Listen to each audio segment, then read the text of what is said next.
Good morning, good morning. Can we take our seats? Good morning. The Snap Chorus is ready to go. They're in the house today, yes? Love it. They're here again for the 7th year in a row, right? We love that you're here. Hey, welcome everybody. Take a seat because we're going to get started, starting a little late. Good morning, everybody. Good morning. Welcome to the 7th annual Martin Luther King Day of Service and the 27th Martin Luther King Day commemoration in Lexington. Give yourselves a big hand for being here. Love it. So we had a vision 6 years ago when we started the Day of Service, and we had 100 volunteers show up that first year. Guess how many we have this year? Almost 700. How many people are going out? Woo! How many people are going out to do some service today? I love it. Thank you, everybody, for doing that. And for those of you who participated in the conversation on race this morning, how many people were there? Thank you very much for being there. Great conversation at Grace Chapel. Well, my name's Sam Zales. I'm one of the committee members here. I've got a couple of thank yous to make. First of all, to our select board here in Lexington. I think Doug Lucenti's here. Anybody else? Thank you, select board. Great. Thank you so much for being here. Thank you. Our Town Celebrations Committee, who sponsors the MLK Day event. Our state representative, where is Michelle Socolo's here, ladies and gentlemen. Welcome, thank you. I would just ask you, if you could, to read the back page. Everybody get a program. If you didn't, they're out front, thank you. On the back page, it just lists the thank yous. There are many town organizations that have supported us, been so helpful to us, and helped this event become what it is with their support and sponsorship. And then finally, to our very generous program sponsors. I'd ask all of you to read about this. These are town stores and individuals and associations here in Lexington who sponsor us with funds. We are a private donation run organization. Yes, we're part of the Town Celebrations Committee, but those private donations are so important to make these events happen. We'll serve over 4,000 people today with days of service, and that only happens with great support from all of you. Finally, let me just ask the members of the MLK Day Committee just to stand for a minute. They're listed in the program. Cheryl, Yumio, Sophia, thank you, Sarah. Thank you, everybody who does the work to make this happen. Thank you, Nelson.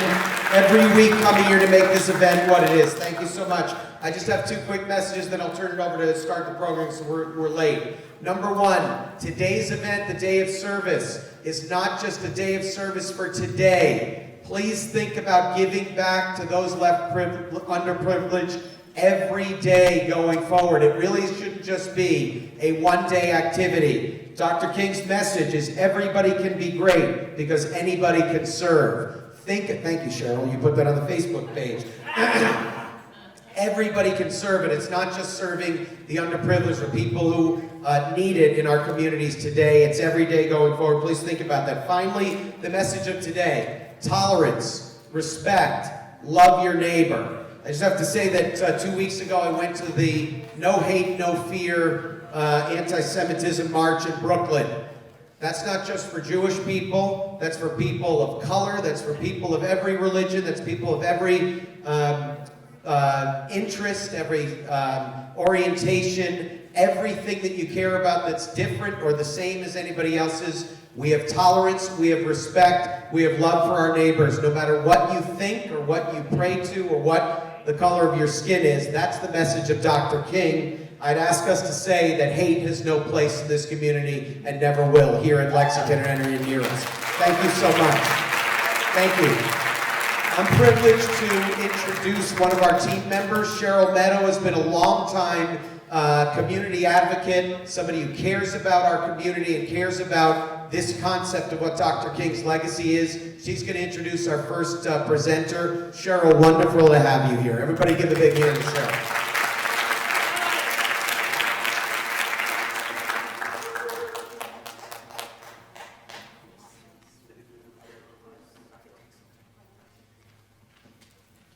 Hey, hi everyone. So as Sam Grant just said, I've had the pleasure of being on the Martin Luther King Day of Service Committee for at least the past 6 years, and it's an extraordinary group of volunteers. There are so many benefits to volunteering. One of them is the opportunity to meet some really amazing people. A prime example is Jamil Adams, and it is a distinct honor and privilege to introduce him to you today. A passionate, eloquent, and caring mentor, Jamil is the Dean of Students at Brandeis University. Jamil is widely known in New York and Boston slam poetry circles as Harlem 125, and is a frequent and highly regarded figure in competitions, performances, and concerts. Jamil has also become well known in the Boston area for leading workshops dealing with issues of diversity. In recent years, he has been called to local high schools, colleges, and communities to bring a calm and constructive unity after racial incidents have occurred. Jamil's remarks today will include the themes of love, inclusion, and trust.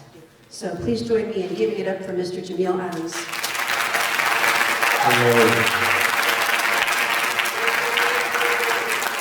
Good morning, everyone. Good morning, everyone. Let me say love. Let me say inclusion. Let me say trust.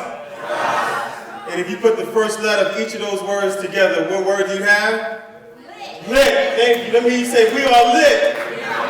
Say it like you mean it. We are lit. Now, lit means all kinds of things in the world, but for our purposes today, on the Reverend Dr. Martin Luther King Jr. Day, although his birthday was on the 15th, we celebrated it today, understand that love, inclusion, and trust rules the day. Yes? Yes? Love is how we should communicate with each other, connect with each other as human beings. Inclusion should be how we stay together, and trust is the byproduct of having love and inclusion present. So when we are lit, we're providing light in the darkest of places, and right now it kind of feels dark in a lot of places, and so we providing light there. So let me hear you say it again, we are lit! And so with that, there are 3 quotes that I want to share with you from the Reverend Dr. Martin Luther King. One of those quotes is, somebody must have enough sense in this world to meet physical force with soul force, and to meet hate with love. And that means at the end of the day, love is very mighty, love is very powerful. Let me say love is powerful. It is not weak. Oftentimes, love is the thing that makes people able to do that which is most difficult. Then, the second one will be, it's better to have a scarred body than a scarred soul. That is so powerful. Oftentimes, we do this kind of work, and we put in our efforts, and we physically get hurt. But our souls are intact. We know we're doing what's right. I call that DTRT, doing the right thing. Let me say DTRT. DTRT. That's doing the right thing. When you're doing the right thing, your soul is intact. And so again, that's where that peace comes in. It's better to have a scarred body than to have a scarred soul.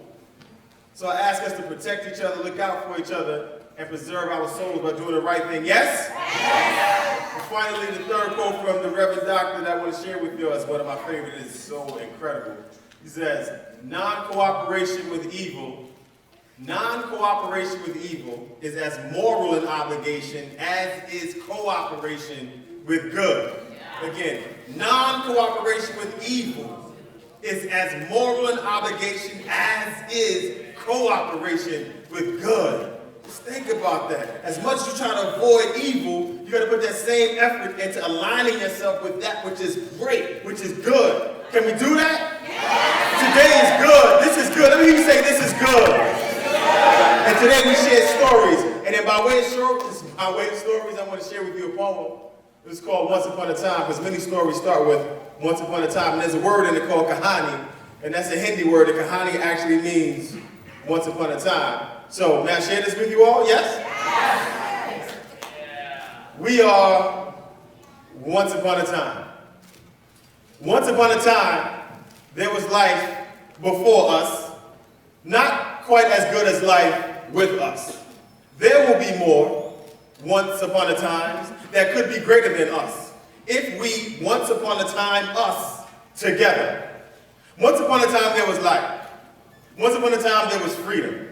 Love was once upon a time. Time was once upon us like sun dust. Us was time once. Time was ours. Let me hear you say time was ours. Our time. Fairy tales came and took our once upon a time. Once upon a time is not the problem. The problem is that once upon a time we became me. We became me. Thus there was no more us. And that was the birth of distrust. Once upon a time there was kindness. Kindness is upon us. Us was sparked by kindness. Spark kindness. Once upon a time there was no lie. Then they lied to us, on us, through us. Once upon a time there was just us. Once upon a time there was no race. Could there be a time once justice? Once upon a time there might be equality. Once upon a time there was help. Once upon a time there was a sign. Can you see mine? Can you see thine? Once upon a time there was once upon a time Hurston and Afeni and Grandma. Once upon a time there was King. Once upon a time there was X. Once upon a time there was Mabley. Once upon a time there was God. And light and love. Divine in her kiss. Kahani. You say it. Say Kahani.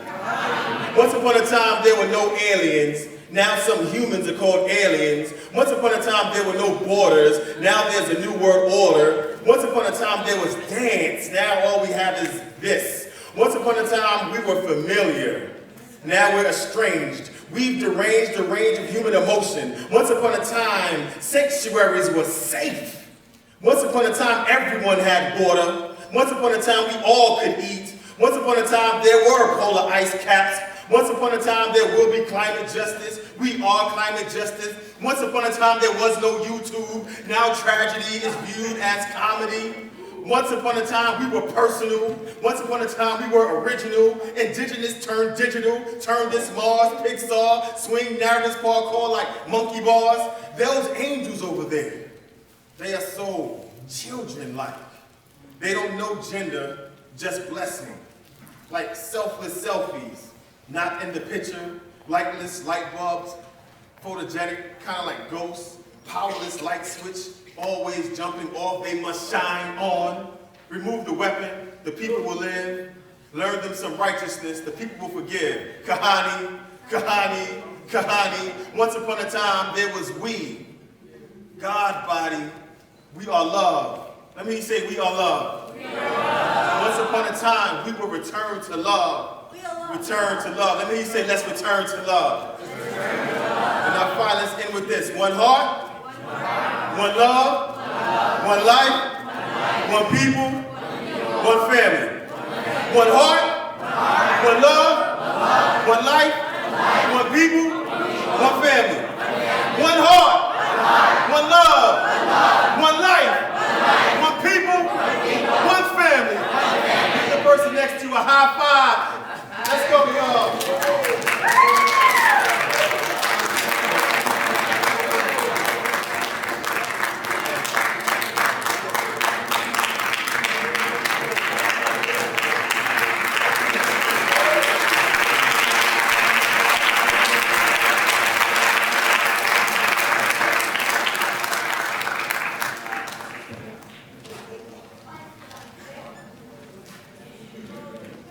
Hi, my name is Yumio.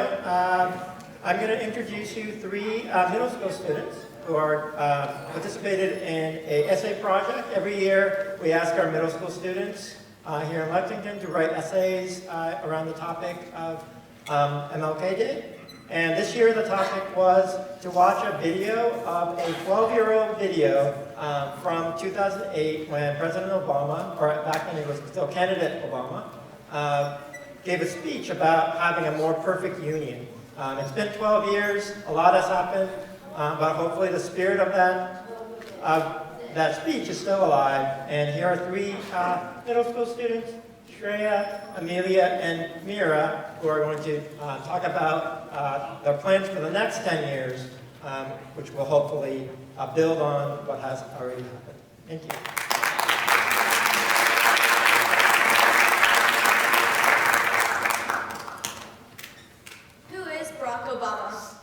Barack Obama was the first black president of the United States of America.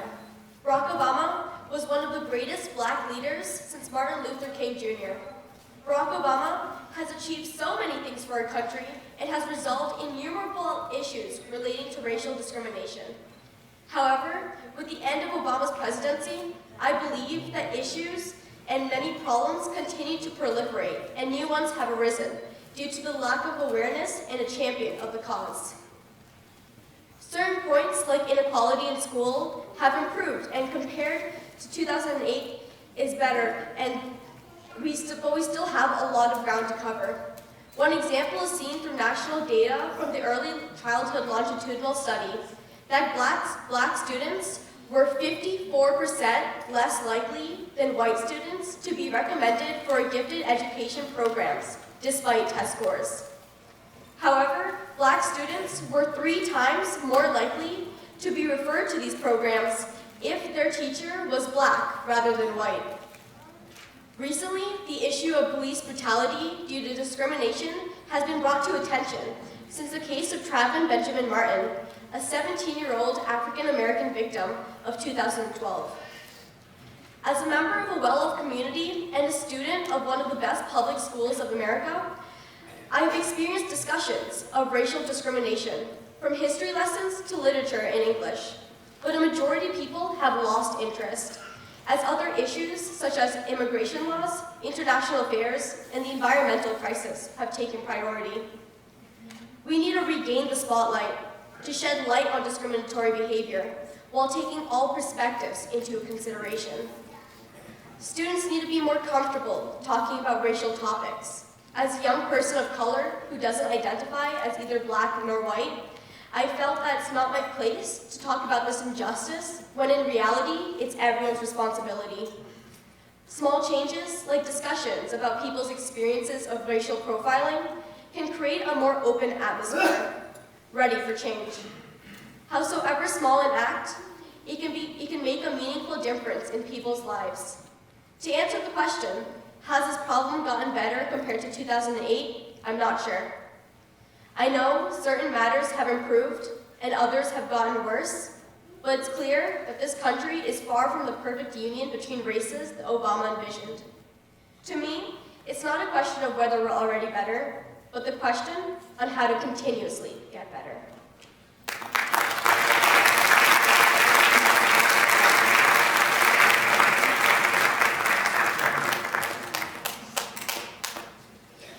For as long as humans can remember, the main kindling to the fire of our nation's success is hope. It's granted to every human this innate ability to feel hope. This hope gives an internal connection between humans, no matter who they are. It's a shared bond through trouble and strife, letting people unite with the desire to improve their world. In America, since 1787, when the Constitution was written, the words, "a more perfect union," have kept this hope alive and demand for success alive through generations, through millions of people.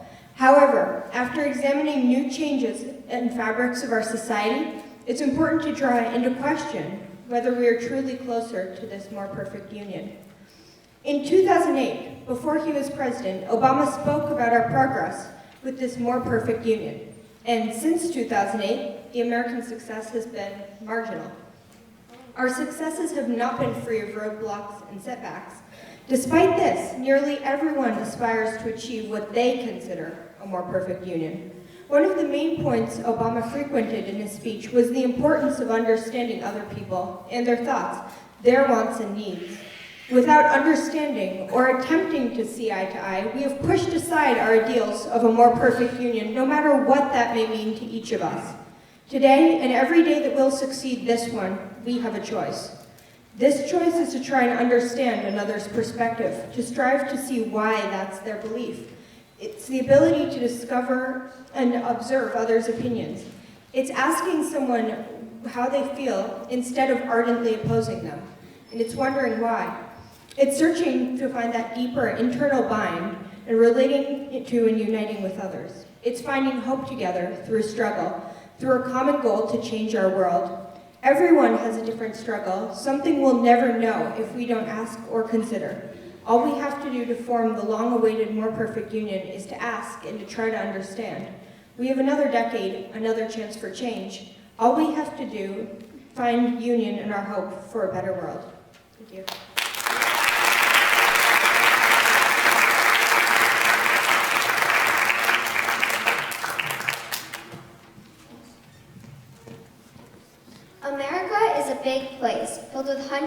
different kinds of foods, religions, music, races, and languages. Today we are going to zoom into one of those things. It is something that almost split our country into two, the race divide described in Obama's 2008 speech. Since Martin Luther King's famous "I Have a Dream" speech, we can agree there has been much progress, but as we are now in the future, we know it was just the beginning.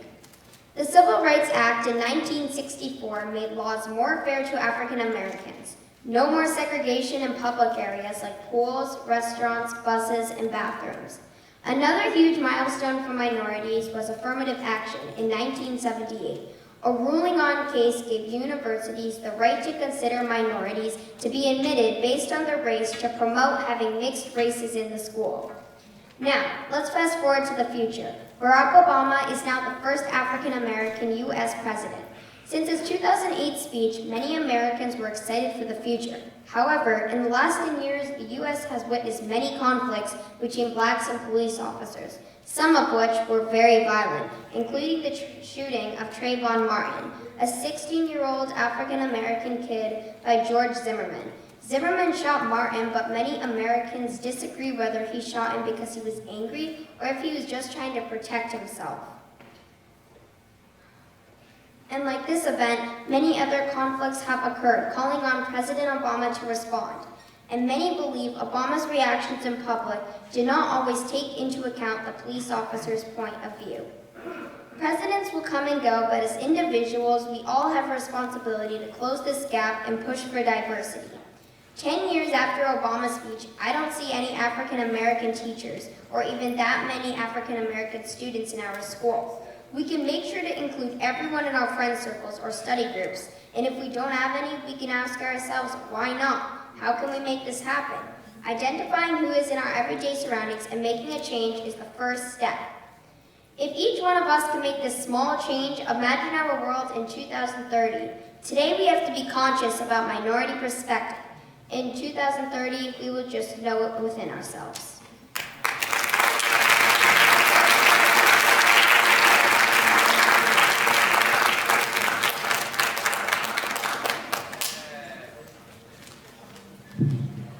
Good morning, everyone. You know my name, but you don't know is I'm the proud recipient of the Minuteman King Award, which is a award. Thank you.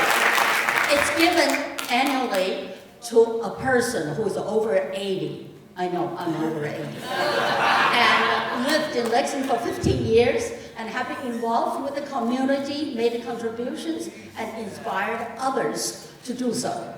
I have to thank my hero, Dr. Martin Luther King. And he said a lot of things, but I remember is life's most persistent and urgent question is, what are you doing for others? So when I moved to Lexington, an immigrant, a minority, I wanted to do my best to make Lexington a place for people of all colors, all beliefs, big, tall, fat, beliefs in this, beliefs in that, to make it a happy place for all of us. That's why I joined the Martin Luther King Day Service Committee. Today, I'm honored to introduce a literary performer, Regie Gibson. Regie has lectured in the United States, Cuba, and Europe. He represented the United States and competed and received awards of Absolute Poetry Award and also the Europa Anversi Award for Performance, both in Italy.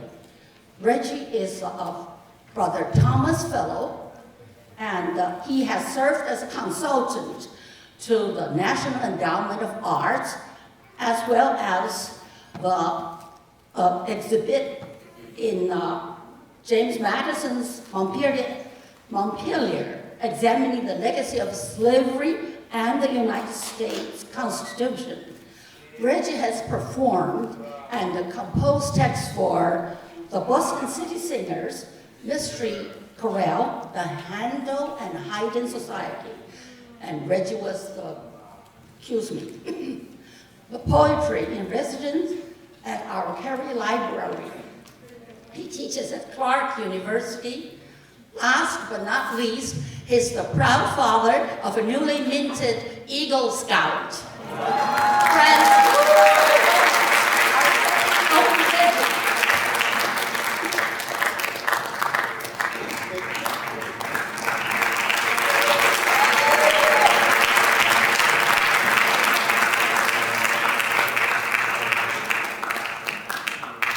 Good morning to all. Good morning. And as I'm known to say, to repeat what my great grandfather would say, is anytime you are on the right side of the grass, it's a good morning. I want to thank everyone for their truth, for their understanding, for their wisdom and insight into what's happening in our country and what's happening also with the soul of the people in this country. To that, in this new era that we have entered, one of alternative facts, it has become easier for many of us to turn inward and believe that the way we see this world is the way it is for everyone. In my travels across this country, I have seen that to be the case, and not just places we would think of as provincial, places which are less educated, less affluent, less progressive than our own, but also in educated, progressive, and affluent, multi-ethnic communities such as our own. Just a cursory conversation that I've had with people about racial differences and discipline in our schools has garnered a defensive, "That's not true." Or, "Well, that's with the MLK kids, right?" Or, when we talk about racist slurs against black people, most, especially black boys, one gets, "Well, your wife's white and you're known here. That doesn't happen to you, to your kids, right?" Wrong. It does.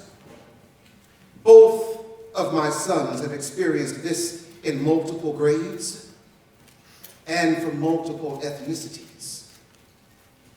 They've been told what they cannot do because they are black, what language they cannot learn because they are black, what books they should not read because they are black, what scouts troop they should not join, what corps they should not participate in because they are black.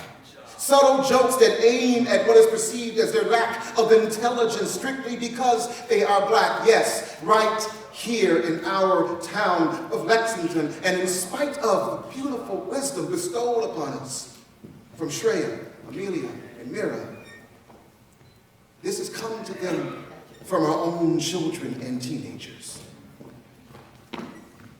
My oldest son, Jordan, was so sick of it that he wrote a letter to Lexington to explain some of the issues that this town has. And no, in case you are wondering, I will repeat, he is not a MLK student. He is a fourth-generation Lexingtonian, lest you think it does not happen to black people who live here. And his letter is meant to give non-black Lexingtonians an insight into what many black Lexingtonian kids have experienced. In his letter to Lexington, which you can find online, be warned, it is not nice.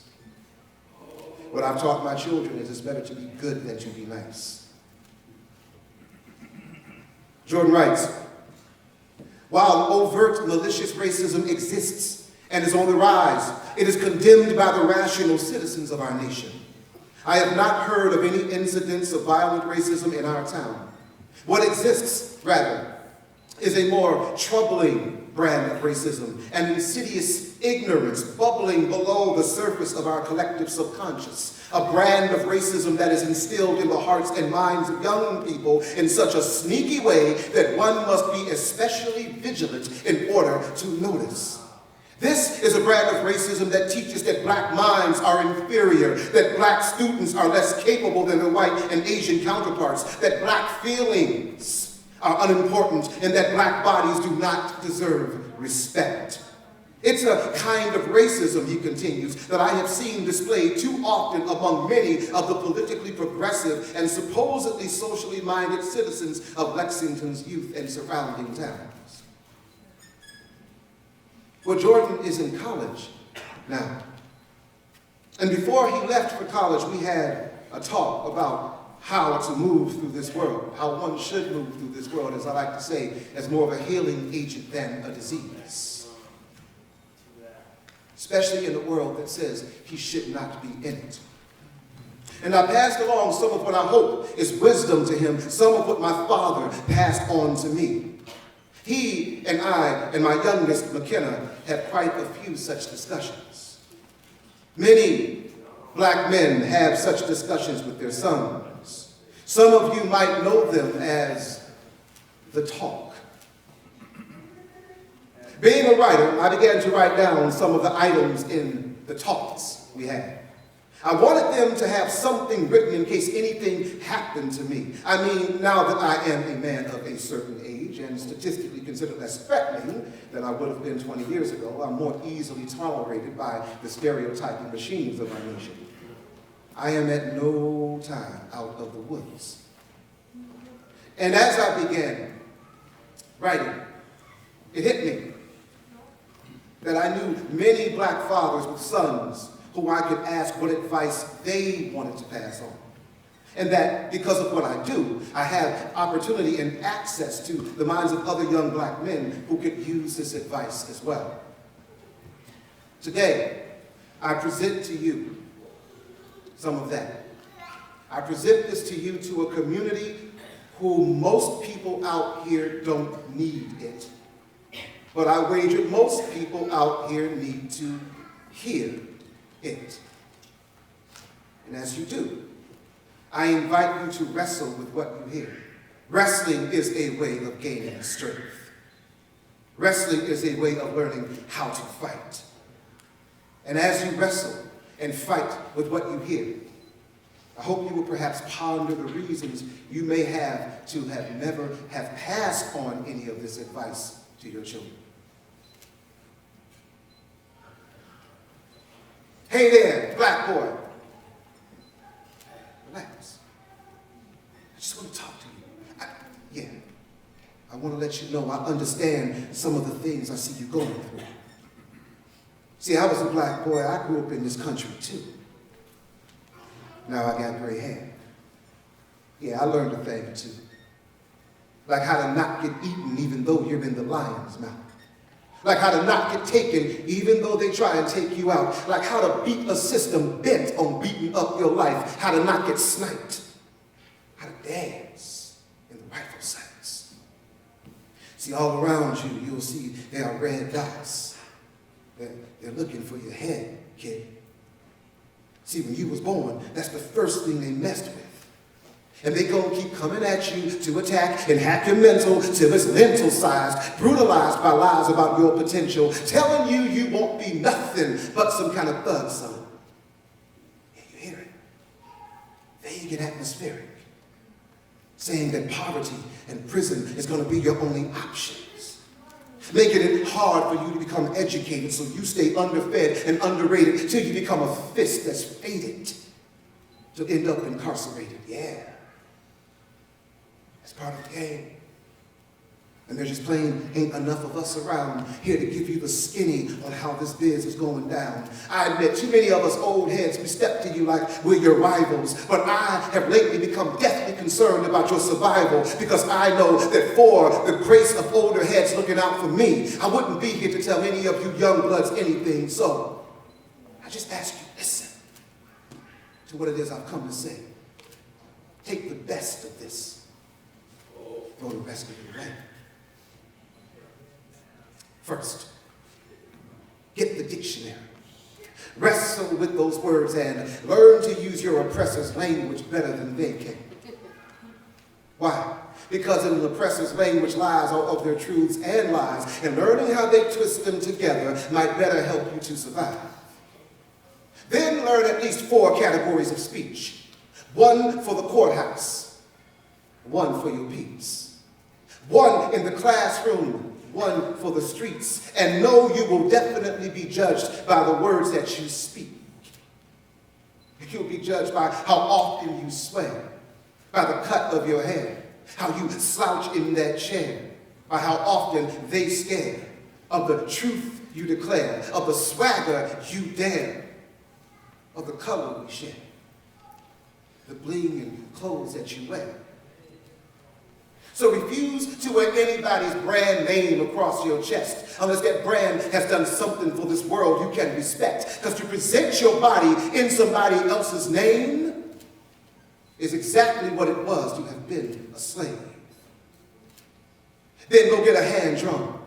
Get your drumming, son. See, the drum is the first thing that they come and took away from your ancestors to try to separate them from Africa and make you act more Western, keep you from communicating messages about freedom and escaping. But trust me, when you close your eyes and your hands strike that boom bap, boom bap, boom bap, boom bap, you get just a little bit of Africa back.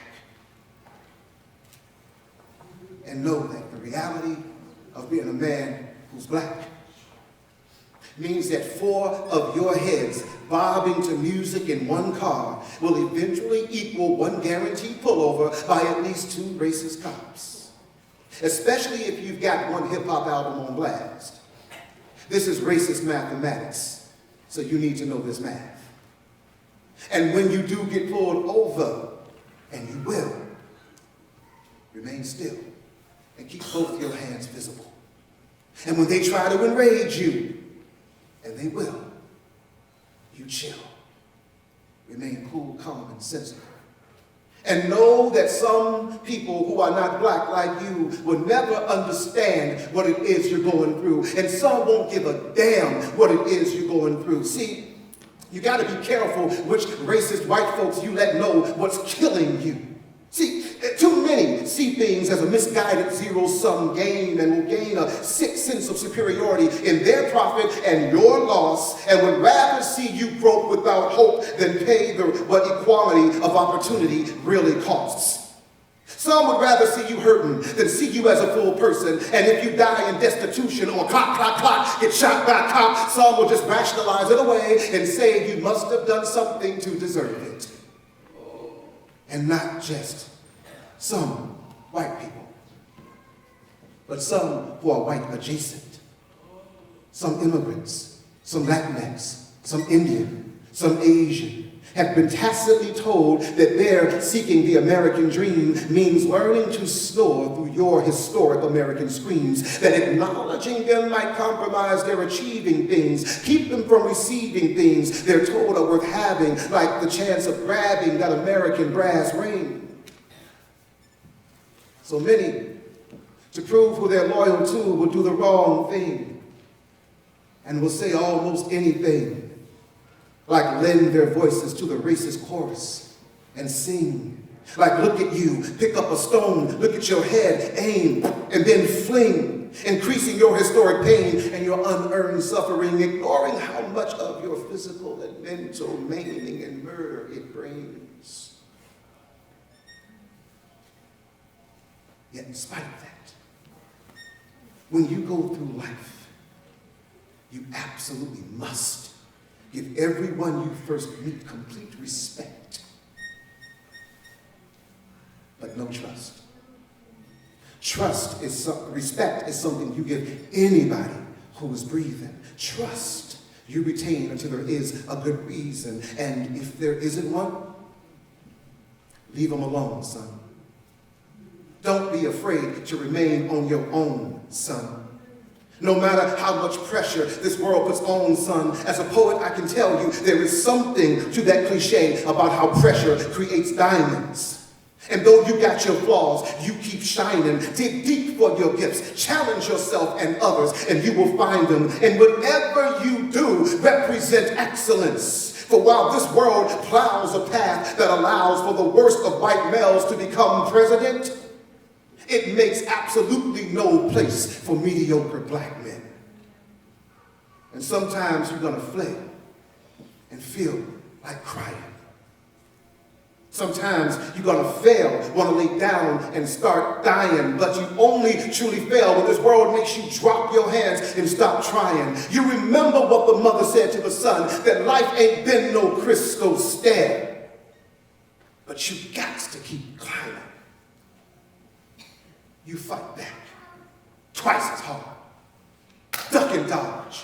Keep up your guard. Keep a lifted voice and a lifted vision, and keep a compassionate heart. Take every opportunity given to you to learn. Listen, study, grow not just book smart, but life wise.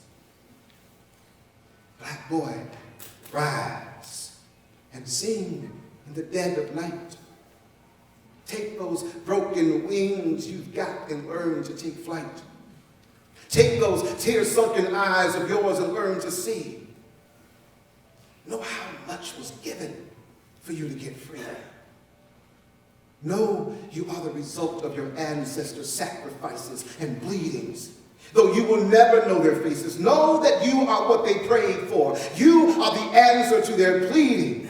Keep growing, keep learning, keep your mind turning, keep your fire burning, keep believing. You want to beat the killers, black boy. Keep breathing. Keep breathing.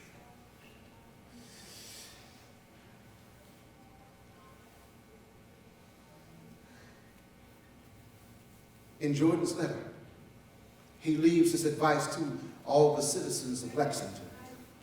He concludes, as Elie Wiesel, writer, activist, and Nobel Prize laureate said, the opposite of love is not hate, it is indifference. Indifference is fueled by ignorance. Ignorance is fueled by inaction. Stand with love, combat racism, educate yourself.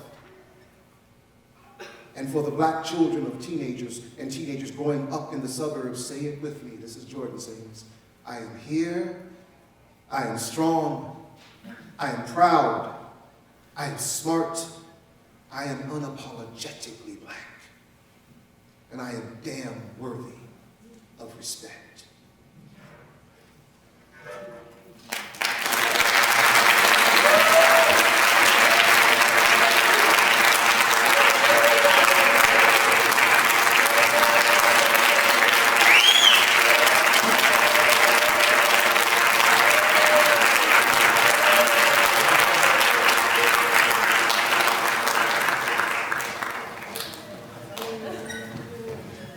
Go after that, yay me. Very excited. But hello, I'm Sarah Shake, and I'm excited to continue on with today's festivities. I'm the volunteer chairperson for the fleece making event for MLK Day. Hopefully many of you will be there later. If not, drop in. This is my first year on this committee, although I've attended before. Pretty sure I'm stuck for life. Never getting out of this one, so that's okay. I volunteer on this day because I feel it's really our responsibility as citizens living in this type of community. You know, we have a lot of privilege, we're affluent, most of us, and it's really, we need to be giving back. No matter how little or how great you can help, it's really imperative that you just do help. I'm inspired by Dr. King saying to fly, run, walk, crawl, but to keep moving. I see that as keep moving to help your fellow person in any way you can, any small way you can. Now, let me introduce the fantastic people that are making their way onto the stage. These are the Snap Choral Singer, this Special Needs Art Program Incorporated, SNAP, was founded in 1981 by Lexingtonians Marilyn Abel and Judith Goldner. This organization has been a fixture in Lexington community ever since, providing a creative and social outlet for local people with special needs and also raising awareness in our larger communities. SNAP is a 501c3 nonprofit organization. SNAP provides people with disabilities opportunities to celebrate each person's unique abilities while cultivating creative expression building peer relationships, and fostering self-esteem through life-enhancing activities in arts and music. The Sing-Along Chorus has been running in Lexington continuously since 1981. Sharing their love of music with the community is an important mission of SNAP. SNAP welcomes new singers and artists to their program. Everyone's contribution is valued and celebrated, and SNAP also offers great volunteer opportunities to help with programs.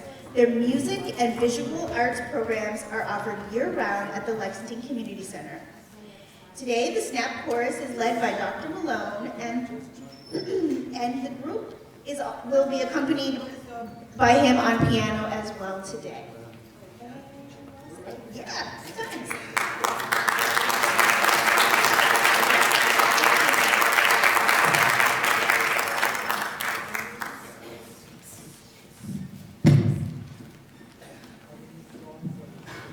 Hey everyone. So good to see you. Take a look at the faces behind me. This is an amazing group of people I spend 2 nights a week with every week. It's my 3rd year directing the group, and it's just like being welcomed into a family. A lot of our singers have been in each other's lives 10, 20, 25 years. So the voices you're going to hear are one thing, but the relationships and the social bonds that form are really the main event. The name of our group, interestingly enough, is the SNAP Sing-Along Chorus. Yeah, so part of that falls to you.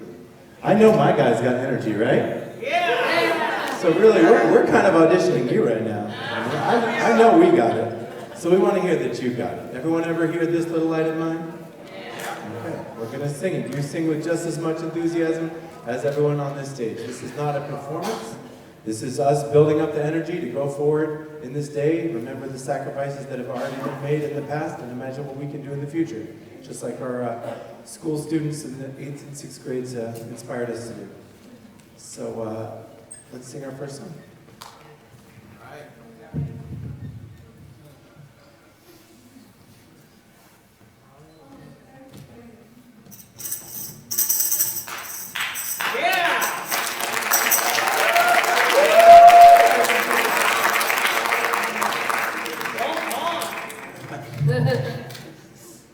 We'll see. Hello.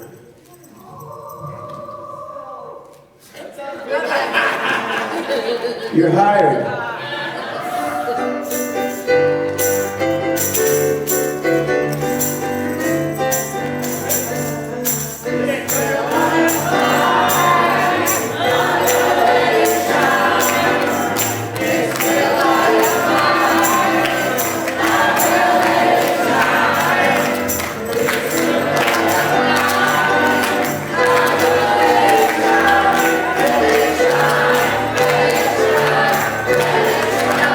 All around the world.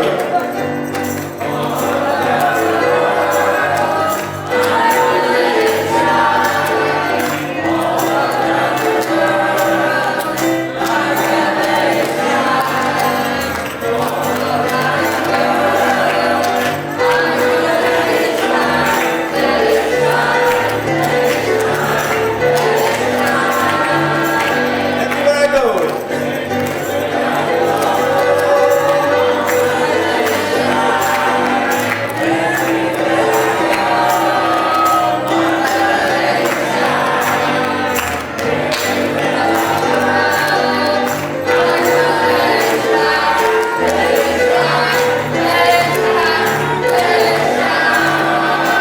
This little light.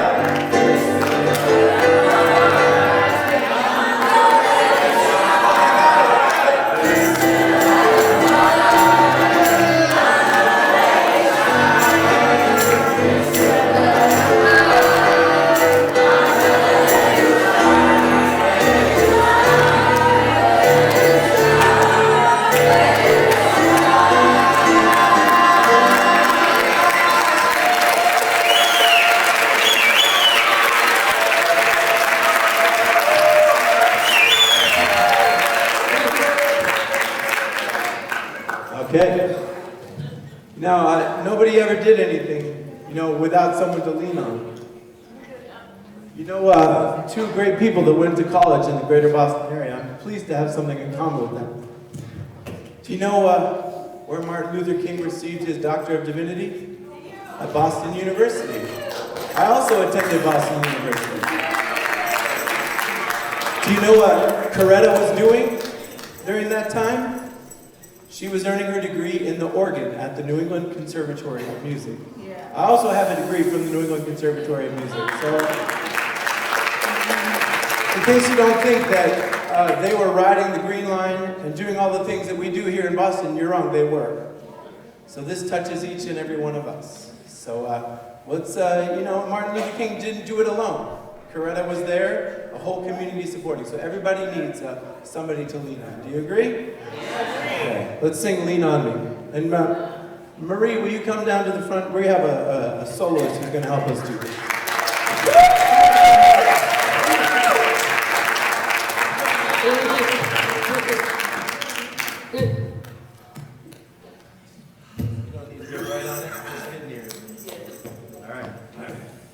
First, we're gonna hum. No way! It is fair.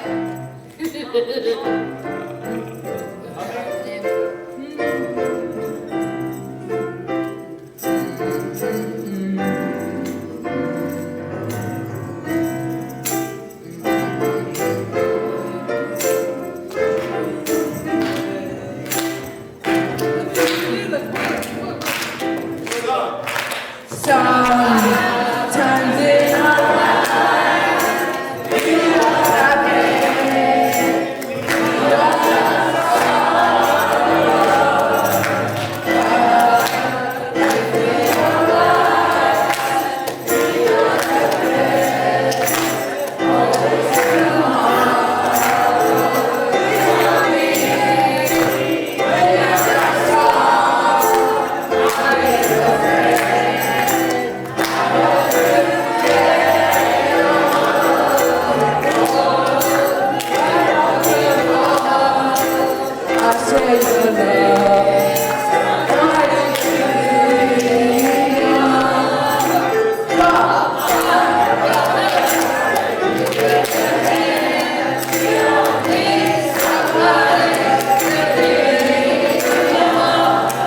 This might have that you understand. Don't need somebody to live. You love me. That's all. I'll be your friend. I'll help you carry on for you love.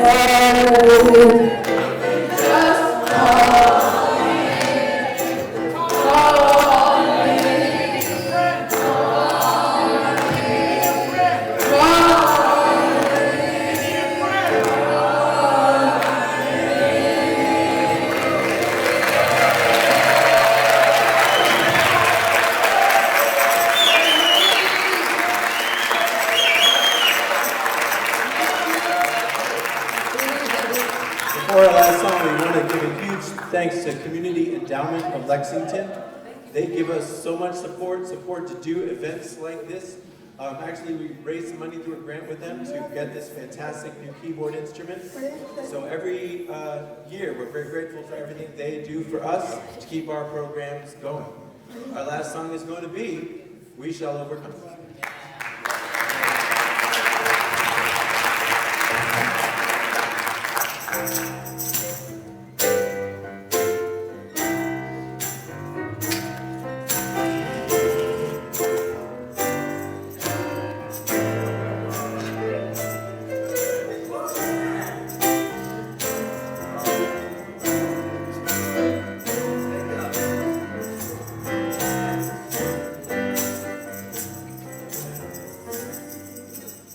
We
Thank you. Let's go make it different.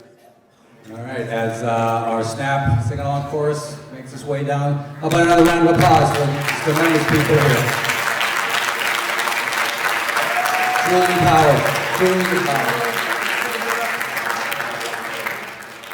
So, as we come to a close in our celebration day, just wanted to say thank you to all for coming. In the words of Martin Luther King, we may have all come on different ships, but we're here in the same boat.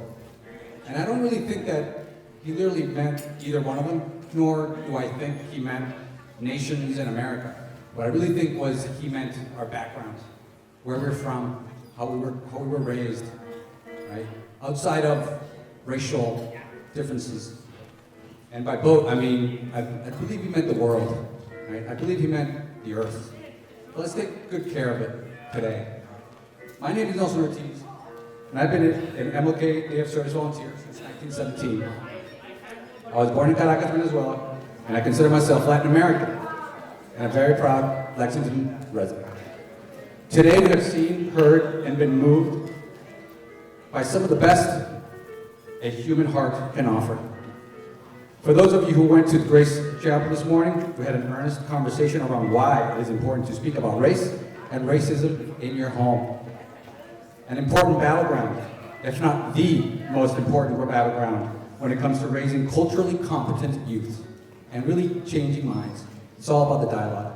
If we don't talk about these things and really try to understand one another, we'll never get to know each other. We also ventured into the sub-zero streets, and thank you all for doing that. That was quite brave of you. And you know, we did have our Unity Walk. Thank you to everyone that made that happen, particularly the police department and their detail. And in the last 40 minutes, we gathered here in reflection, yet actively entertained by virtuoso slam poets, and empowered and stirring Snap sing-along chorus, and the inspirational readings of three brave, talented Lexington middle schoolers. How about a round of applause for those three girls? You guys did amazing. So I guess what lies between us going out and serving the community is me. So you're stuck with me. At least for another 60 seconds. You'll find these activities in the program that is in front of you. You'll also find times and locations for all these programs around town. I'd also like to acknowledge Mark Sendine, Town Selectman. Where is Mark? Is Mark here? There he is. Mark, good to see you. And before I let you go, I want to talk to you about a program called Open to All. About 2.5 years ago, Lex Pride, the Chinese American Association of Lexington, CAL, Indian Americans of Lexington, IAL, the Lexington Retailers Association, and the Lexington Chamber of Commerce co-sponsored an initiative to affirm and celebrate the concept that any business or organization that opens its doors to the public should be open to all. Equally, without discrimination, regardless of race, ethnicity, faith, abilities, gender identity, sexual orientation, or any other recognizable form of diversity. You might have seen these open to all clings around town. Pay attention when you go around town and you see these, because these people and these organizations are making a difference. Most of these establishments and employees also take diversity awareness courses and anti-bias training, which are offered by Lex Pride at no cost. You will find a list of these organizations in the brochure or in your program. If your business organization would like to join Open to All, or if you're interested in co-sponsoring a diversity and awareness or anti-bias training, please visit Lex Pride's website at www.lexpridema.org or contact lexpride.ma@gmail.com. So with that, and to quote Dr. King, and perhaps the motto for today and the MLK Day of Service, life's most persistent and urgent question is, what are you doing for others? And I believe today we intend to answer that question resoundingly. Thank you very much for your time, and have a great day serving others.